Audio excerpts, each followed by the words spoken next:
Muy buenos días, mis amados hermanos. Es un gusto verles nuevamente y que juntos podamos alabar al Señor. Les invito a que entremos en oración antes de iniciar la predicación de nuestro sermón dominical.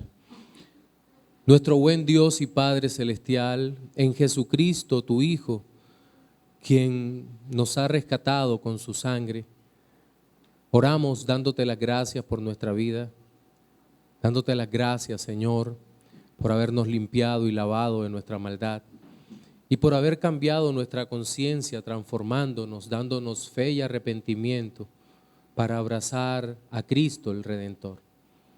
Pedimos que tu Espíritu Santo en nosotros hoy, Señor, obre de una manera poderosa y que podamos exponer toda esta palabra, Señor, como tú quieres que la expongamos, con sabiduría, integridad, con verdadera pasión por el Evangelio, Señor, conociendo tu palabra y que quede profundamente afirmada en nuestros corazones.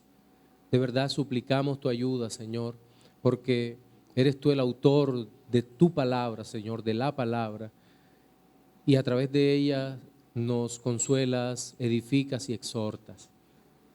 Gracias, Señor, tú eres bueno. En el nombre de Jesús oramos. Amén. ¿Qué pasaría si hiciéramos una encuesta en la puerta de una congregación cualquiera que está afuera sobre cuáles son los deseos más fuertes del alma? ¿Cuáles serían las respuestas?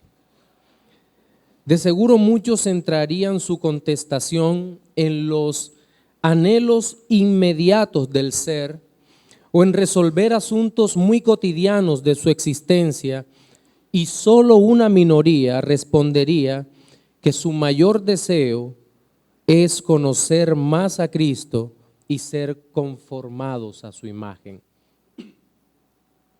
La fe superior expuesta en el Evangelio, la cual viene de Dios, se caracteriza porque dentro de un corazón regenerado y que apunta sus esfuerzos a deleitarse en el Señor, en ese corazón hay un creyente,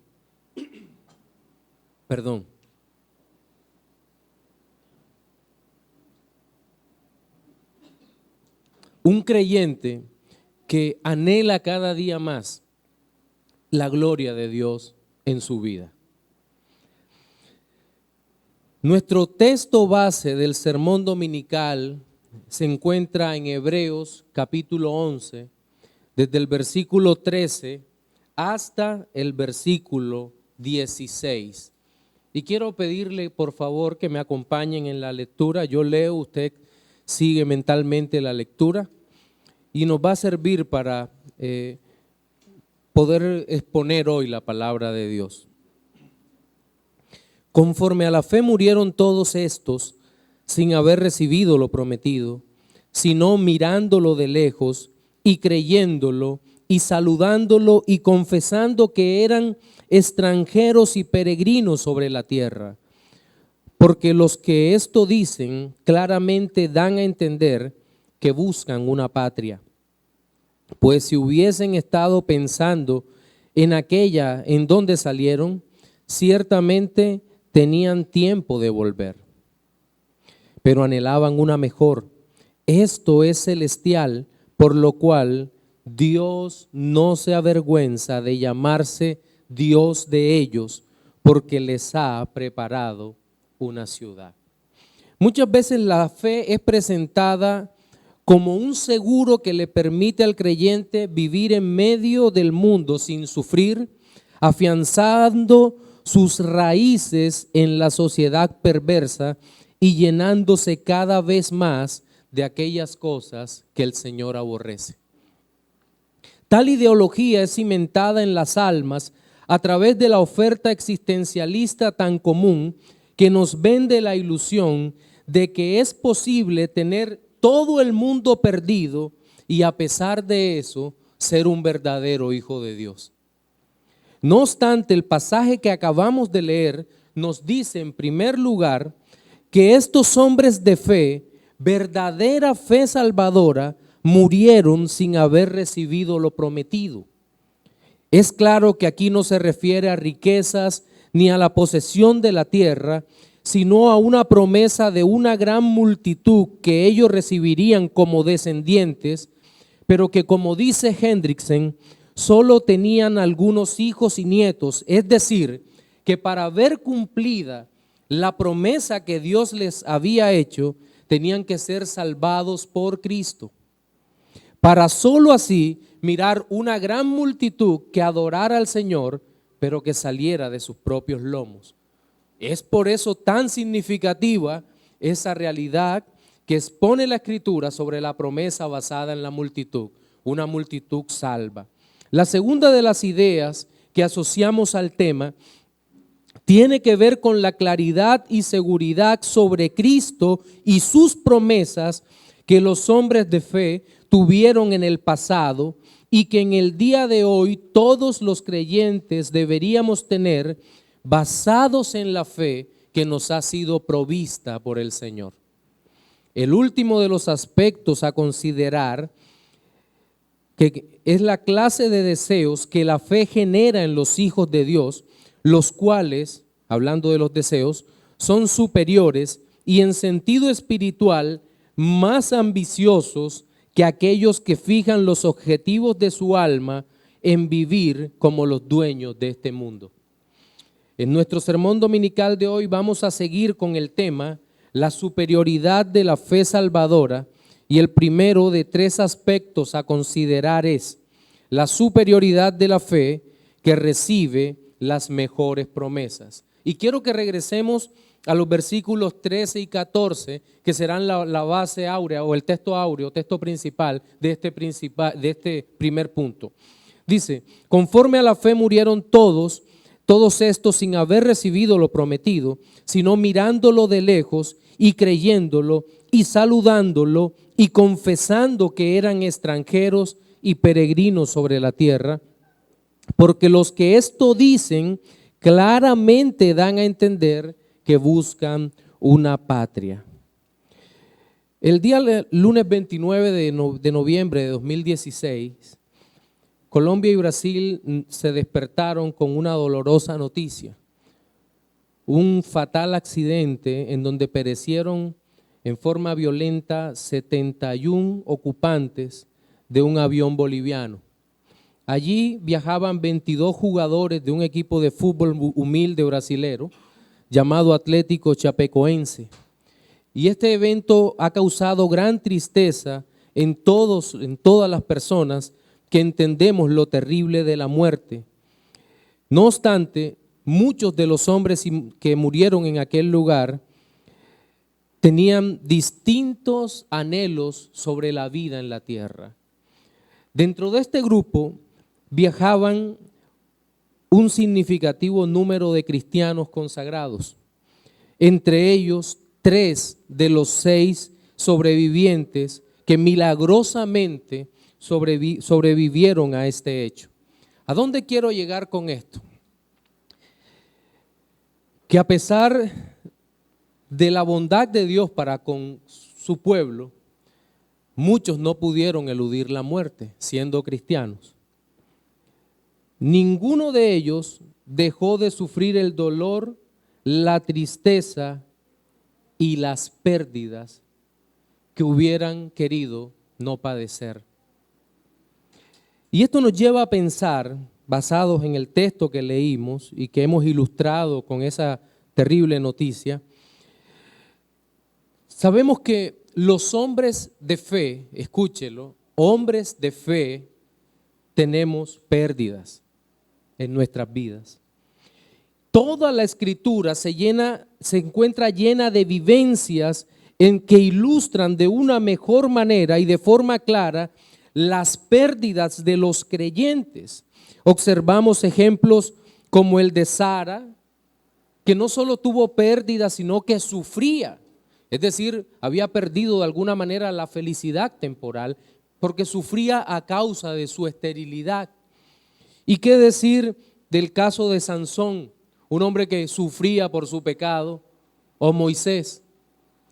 Cada uno de estos hombres, Moisés sufría por el paso del desierto, por la rebeldía del pueblo, por su propia vida, o los profetas que incluso nos habla el texto de Hebreos 11, el capítulo de Hebreos 11, que nos muestran que la vida del creyente no es una vida televisiva color rosa, sino una vida real, dura, pero guiada en cada momento por el Señor.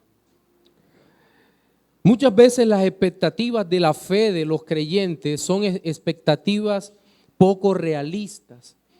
Y les dicen que cuando dudan o cuando tienen sufrimientos y dolores, son un indicador de inseguridad.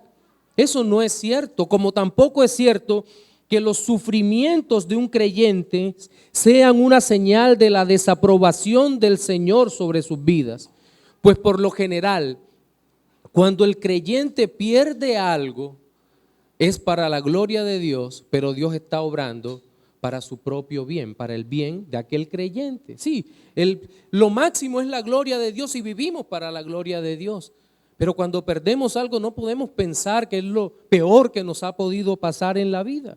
Miren, ¿qué tal que nosotros todas las cosas, absolutamente todas las cosas, nos salieran como nosotros planificamos?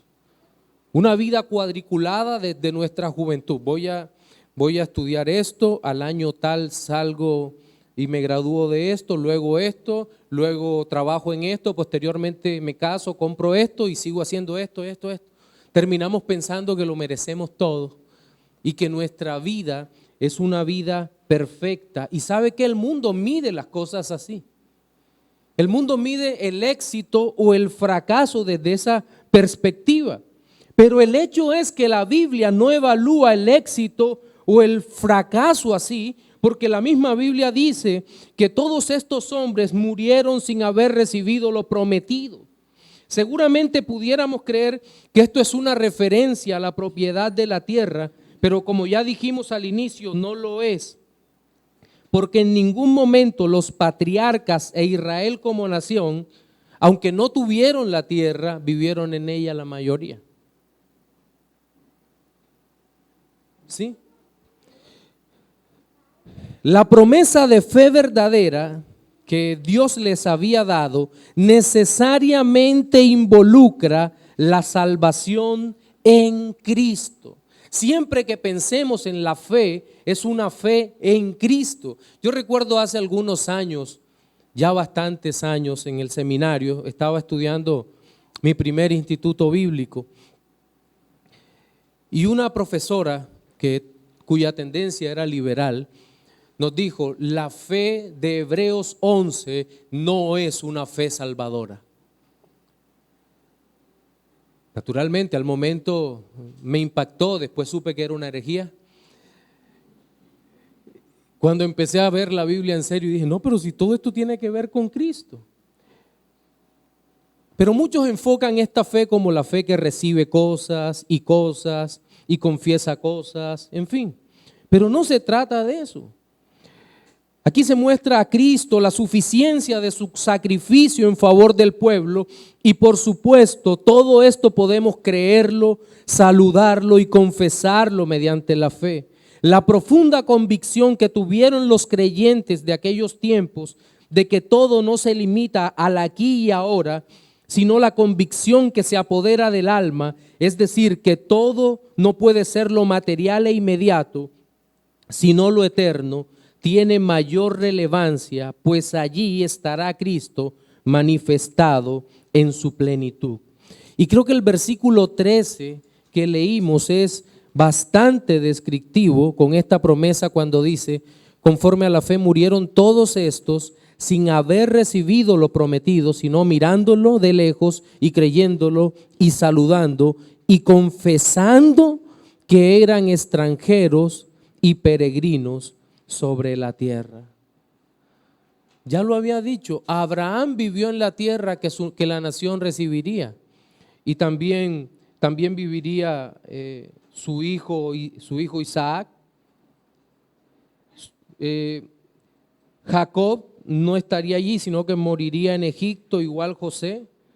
Pero el hecho es que la tierra fue poseída por estos hombres. Solo Jacob y José fueron traído sus cuerpos desde Egipto, fueron llevados sus cuerpos desde Egipto a Canaán y murieron lejos de aquella tierra, pero fueron sepultados allí. Entonces, lo único claro que podemos tener en este relato, o lo más claro que podemos tener en este relato, es que la promesa no era solamente territorial, sino espiritual, gloriosa, magnífica y por supuesto eterna y más allá de los lugares existentes en el mundo actual.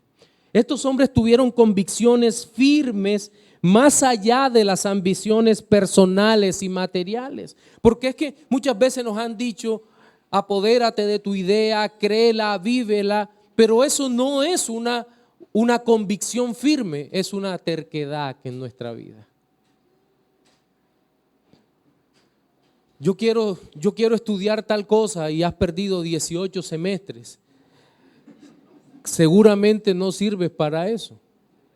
Eso es una terquedad, pero la convicción de fe es algo mucho más serio, porque es la fe, la certeza en que Cristo jamás me abandonará, de que Cristo está conmigo, de que ha cambiado mi corazón y mi alma para su propia gloria.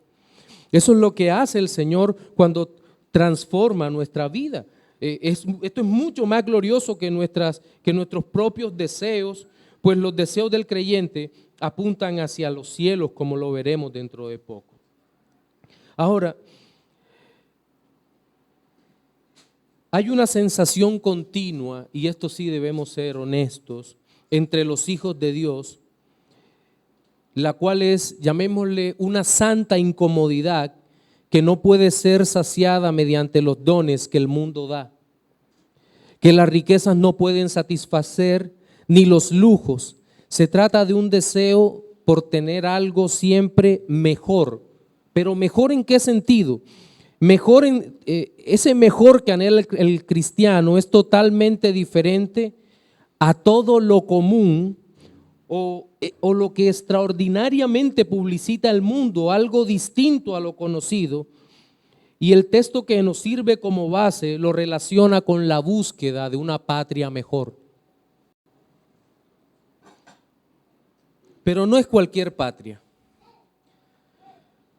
Cuando nosotros miramos este deseo del creyente por una patria mejor, es una patria o un gobierno o una nación en donde reina la justicia para siempre, donde la bondad se manifiesta en todo lugar, donde todos los hombres y mujeres viven amándose sinceramente.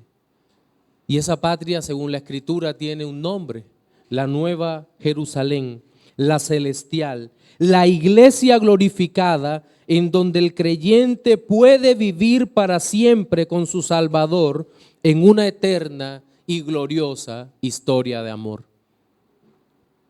Una primera aplicación para este primer punto. Cristo nos advierte que en donde esté nuestro tesoro, allí estará también nuestro corazón. La verdadera fe siempre inclinará nuestra alma hacia el Señor y solo en Él hallaremos plena satisfacción de los deseos de santidad, gloria y justicia que los bienaventurados creyentes podemos tener. En segundo lugar, nos ocuparemos de la superioridad de la fe que se basa en el conocimiento de la obra de Cristo. Versículo 15 dice: pues si hubieran estado pensando en aquella de donde salieron, ciertamente tenían tiempo de volver. Cuando Lot salió de Sodoma, el Señor le hizo una advertencia muy clara. Le dijo: mira, Lot, vas en línea recta, pero jamás se te ocurra mirar para atrás. Eso era una especie de prueba a la obediencia, en donde la vista estaría puesta en el lugar de escape. Su mujer, naturalmente, puso la vista donde estaba su corazón. El resultado fue una muerte horrible, convirtiéndose en un muro de sal le llaman estatua de sal, quedó como un muro de sal. Y eso nos lleva a pensar realmente cuál es el objeto de nuestra fe. ¿Fe en quién? Fe en Cristo. Si nuestra fe está en otra persona, no es fe, es idolatría. Y si está en un objeto, podría ser fetichismo o incluso credulidad si está puesta en nosotros mismos, pero no es fe. La fe verdadera está puesta en Cristo, en su obra. Y creo que la verdadera fe transforma el pensamiento de los hombres de Dios. Totalmente. Cuando un redimido es tomado por Cristo, su fe afirma su pensamiento de tal manera que lo que antes dominaba su filosofía de vida da paso a una cosmovisión cristiana total que evalúa todo lo que lo rodea a la luz de la revelación dada por el Señor. Un ejemplo particular que utiliza el autor aquí es el caso de Abraham, y lo utiliza, creo que como representante del pueblo o como padre de la fe. Creo que es el uso correcto aquí. Y muestra a un Abraham que vivía en la ciudad de Ur de los Caldeos, está en el resto del relato, y según podemos entender, aquel hombre gozaba de todos los bienes materiales que pudiéramos imaginar. No obstante, dejó todo para seguir a Cristo. ¿Por qué lo dejó? Creo que aquí es donde el mundo falla en sus evaluaciones. ¿Por qué lo dejó? Porque algunos piensan, dicen, lo dejó, qué tonto, lo tenía todo. No, lo dejó por algo mejor. Iba a dejar de vivir seguramente en una casa bien construida para empezar a morar en el desierto. Pero dejó todo por algo mejor. ¿Por qué? Por Dios. Si nosotros no entendemos que Dios es mejor que el mundo, jamás podremos salir del mundo. Si nosotros creemos que esa predicación que apunta a tener y tener y tener más y más y más y más es lo mejor que podemos tener, no hemos sido regenerados. Aún estamos en tinieblas, apuntando nuestra alma a lo perecedero y somos existencialistas, es decir, nos interesa solamente el aquí, el ahora, y también estamos interesados solo en aquello que produce placer inmediato sobre nuestras vidas. Eso es una comprensión, yo no digo pobre e incorrecta, una concepción miserable del Evangelio, que se conforma con aquellas cosas que no sirven y que aún el mundo llorará por haberlas tenido.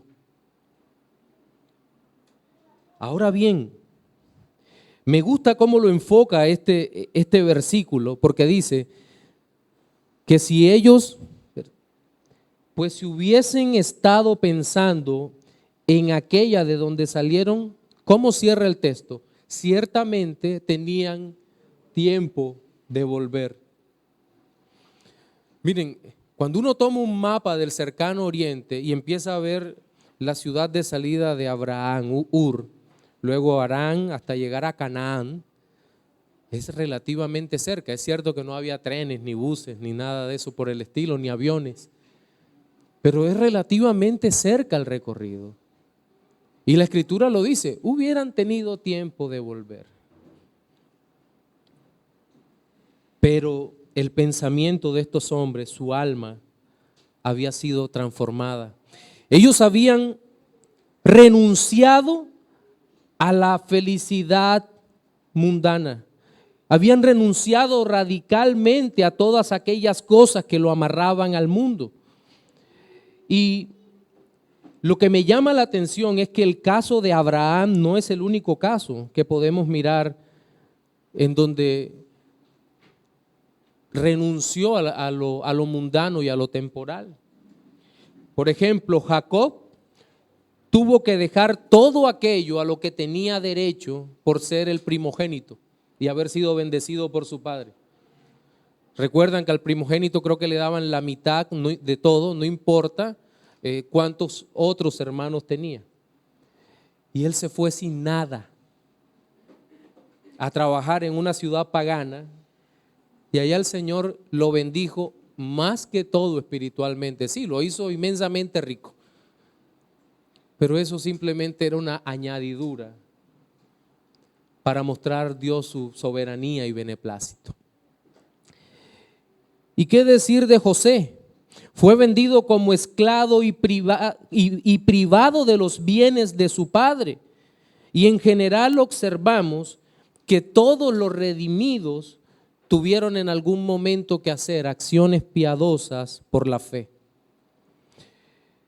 Una de las parábolas que mejor nos enseña esta realidad fue narrada por nuestro Señor Jesucristo en el Evangelio según San Mateo, versículo 13, 45 y 46, que dice: también el reino de los cielos es semejante a un mercader que busca buenas perlas, que habiendo hallado una perla preciosa, fue y vendió todo lo que tenía y la compró. Como podemos observar, la fe solamente no nos ayuda a tener algo, sino que es claro que la fe nos sirve para que dejemos todo. La fe no nos sirve solamente para tener algo. La fe nos debe servir para dejarlo todo. Es que yo por fe tengo, sí, y por fe dejas. ¿Qué dice la Escritura sobre esto? ¿Por la fe dejas? ¿Qué dejas por la fe? Miren, por fe recibimos lo que es verdaderamente importante, lo espiritual, la gracia salvadora, y perdemos el mundo malvado que nos estorba en nuestra comunión con Cristo. Pero algo debemos tener claro en esta parábola que leímos y en otras similares, y es que no se puede tenerlo todo. Recibimos algo mucho más grande que eclipsa lo común de nuestras existencias. Lo más extraordinario del mundo que nos rodea, comparado con lo que Dios nos da, es común, banal, sin valor. Pero también nos enseña este texto en la parte que nos dice que estos hombres pudieran haberse regresado a la tierra de donde salieron, especialmente Abraham. Creo que es el caso particular, que la verdadera fe no retrocede jamás. Pero ¿por qué no retrocede? Por la tenacidad, el coraje y el valor de los hombres que la reciben. Porque tú eres lo mejor y eres el campeón.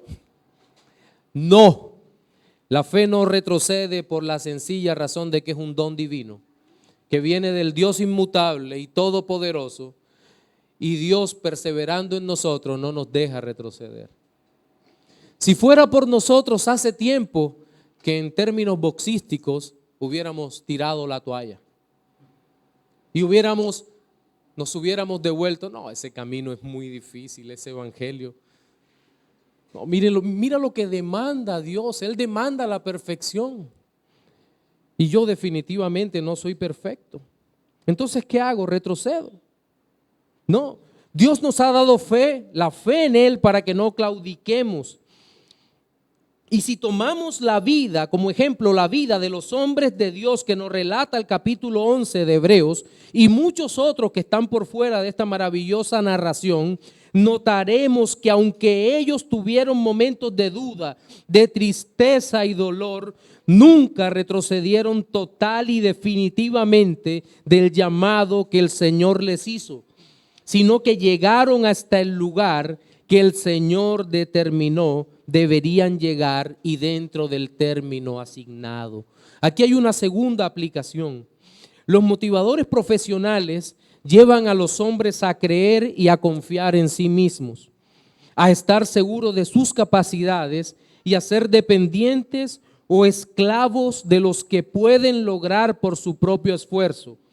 Es por eso que cuando el hombre falla y fallará, solo le queda la más terrible de las frustraciones. A muchos de ellos los ha conducido al suicidio o a alguna clase de muerte cuando ven el fracaso estrepitoso de su propio esfuerzo. La fe en Cristo es mucho más eficaz porque parte de la realidad de que podemos confiar en alguien que está más allá de nuestro limitado universo, que cuenta con los recursos y el poder salvador. Se trata del Señor, el Dios todopoderoso que nunca fallará, que siempre estará con nosotros y que sus propósitos eternos los cumplirá para su gloria y en consecuencia para felicidad nuestra. Qué hermoso saber eso. La gloria de Dios es nuestra felicidad y eso lo creemos y lo vivimos mediante la fe. El último de nuestros aspectos a considerar es que la superioridad de la fe produce mejores deseos en el corazón de los santos. La superioridad de la fe produce mejores deseos en el corazón de los santos. El versículo 16 dice: pero anhelaban una mejor. Esto es celestial, por lo cual Dios no se avergüenza de llamarse Dios de ellos, porque les ha preparado una ciudad. El Señor Jesucristo, al hacer mención de los tesoros de los hombres, describe las riquezas en dos clases. Unas son aquellas que se encuentran en la tierra, en donde los ladrones la toman y aún las mismas riquezas se pudren o se pierden en un instante. Mientras que las otras, las riquezas celestiales, son aquellas que nadie las puede arrebatar, y estas últimas solo puede accederse mediante la fe dada por el Señor. Antes de seguir adelante, considero importante aclarar que el don de la fe salvadora que recibimos es ya una de esas riquezas celestiales, pues el hombre no produce fe por sí mismo, sino que es un bendito don de Dios. Uno de los grandes teólogos de la historia, el puritano Matthew Henry, dijo que la fe era como aquel cubierto, aquel tenedor con el cual tomaba la gracia, y por eso se le llamó también, o se le ha llamado, la fe instrumental, porque a través de un instrumento tomamos lo que Dios nos envía. El instrumento es la fe. Yo añadiría que el instrumento es del más fino oro y es el único que puede utilizarse para ingerir esa comida celestial.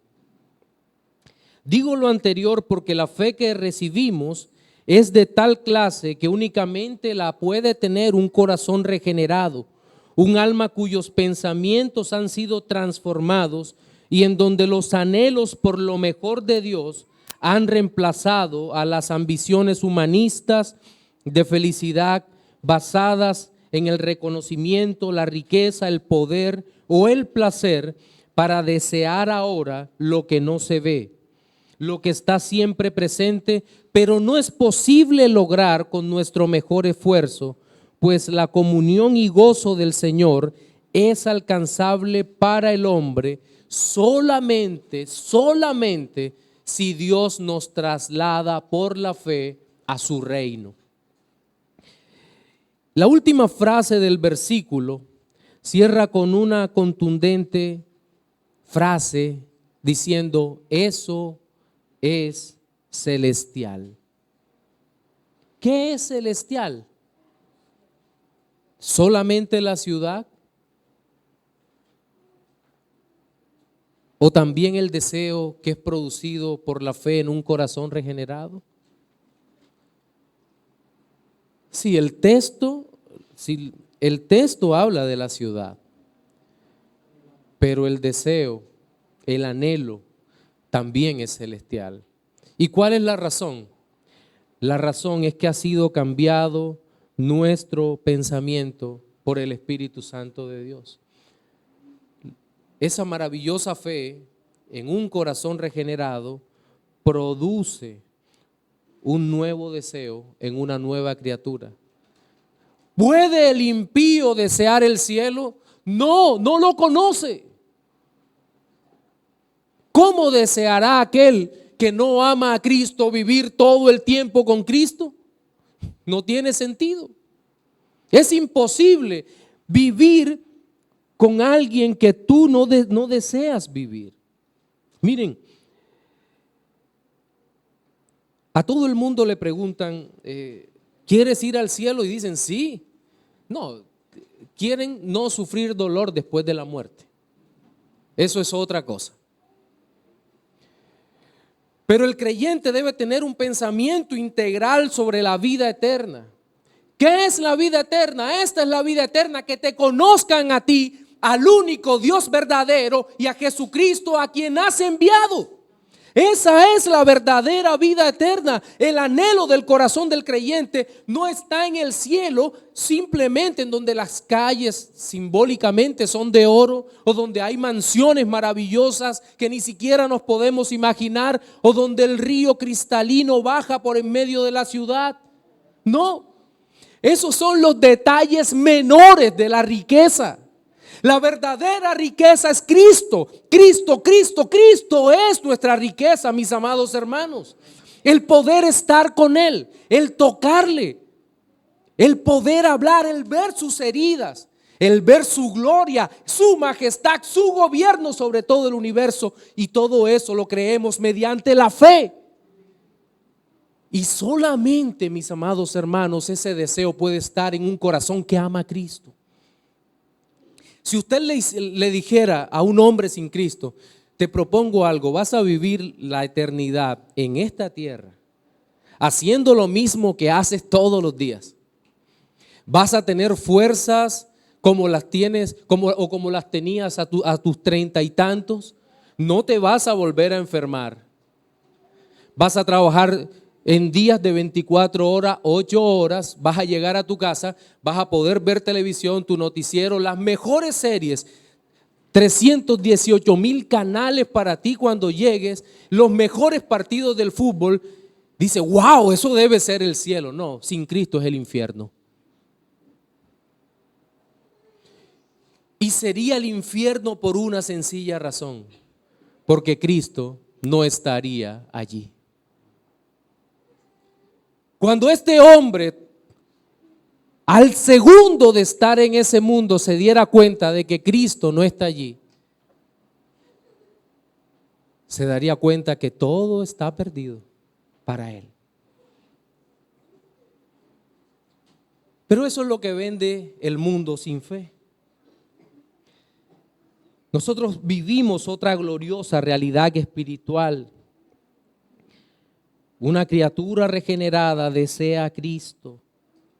¿Y sabe qué es lo hermoso de este texto? Dice que Dios no se avergüenza de llamarse Dios de ellos. Dios no se avergüenza de llamarse Dios de nosotros. Señor, mira mis imperfecciones. No, Dios no se avergüenza de llamarse Dios de nosotros. Somos parte del beneplácito del Señor. Él se alegra en nosotros, se alegra en lo que ha hecho. El creyente, escuche esto cuando estemos presentando el tulip, las doctrinas de la gracia. El creyente ya no es totalmente depravado. Si lo fuera, no sería cristiano. ¿Cómo podría ser totalmente depravado si ha sido regenerado, redimido, lavado por la sangre de Cristo? Es verdad que no ha sido perfeccionado totalmente, que peca, pero se levanta por la fe, cruza nuevamente el umbral sagrado y en su búsqueda personal, ahora puede buscar a Dios. Y en su búsqueda personal, usando los medios de gracia, ya no perecerá en el esfuerzo inútil de correr en todas las direcciones detrás del Dios que no conoce, sino que dice esta misma carta que puede acercarse confiadamente al trono de la gracia para encontrar ayuda y oportuno socorro. ¿Hallará este hombre tal ayuda? Sí, sí y siempre sí hallará ayuda y oportuno socorro. Y la razón es esta: Dios no se avergüenza de llamarse Dios de ellos. Todos nosotros, a veces me pongo a pensar cómo somos de crueles, escúchelo, cómo somos de crueles los pastores a veces. ¿Usted sabe cuál es el peor momento para llamar a un pastor? Domingo a las 4 de la tarde.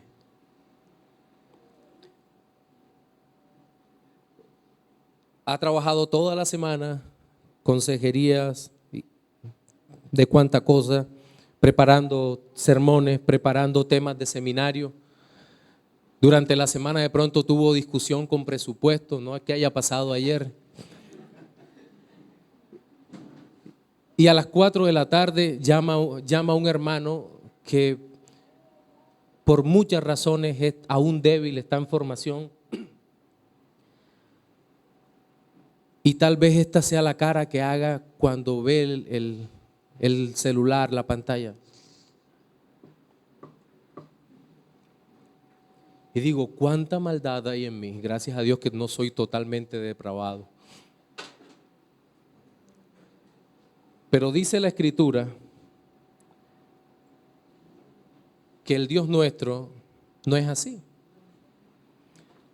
sino que cuando nos presentemos delante del trono de la gracia, no hace la cara así, sino que los recibe con amor. Este es el hijo que compré por la sangre de mi unigénito. Y Él nos puede tener entre sus brazos y mirar toda nuestra tristeza y frustración. Y en ese momento, por su espíritu y palabra, derramar en nosotros ese poderoso consuelo, de tal manera que nosotros salimos del trono, pero no de su presencia, diciendo: oh Señor, gracias. Gracias, Dios bendito, porque tú no te avergüenzas de llamarte mi Dios. Y cierra el texto de una manera poderosa. Wow, qué manera de cerrar esta parte. Dice el Señor: porque les ha preparado una ciudad. Les ha preparado una ciudad. Por lo general pensamos en la ciudad como algo pequeño, pero el símbolo que hay acá, y que luego lo vemos reforzado en Apocalipsis con esa ciudad enorme, maravillosa, cubierta de oro, es una ciudad perfecta, una ciudad gloriosa, pero no cualquier ciudad. Es una ciudad donde Él nos ha traído o nos ha llevado o nos llevará para morar con nosotros.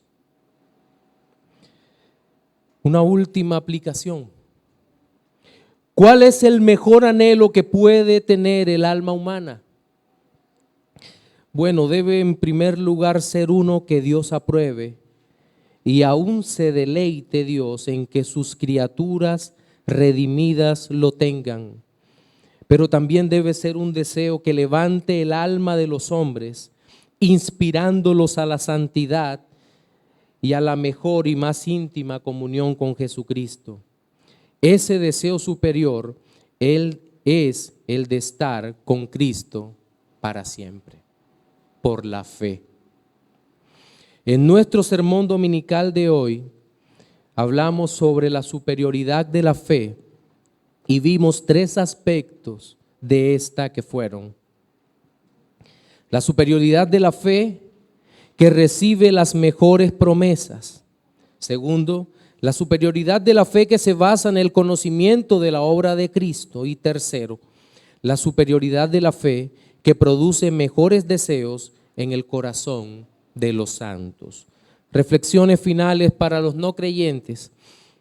Amigo que nos visitas o nos ves a través del video, la invitación es a que pidas al Señor Todopoderoso que te conceda mejores deseos para tu alma, es decir, el anhelo de arrepentirte de tus pecados mediante una fe verdadera y a través de esa fe creer en Cristo como Salvador y así gozar del Señor eternamente.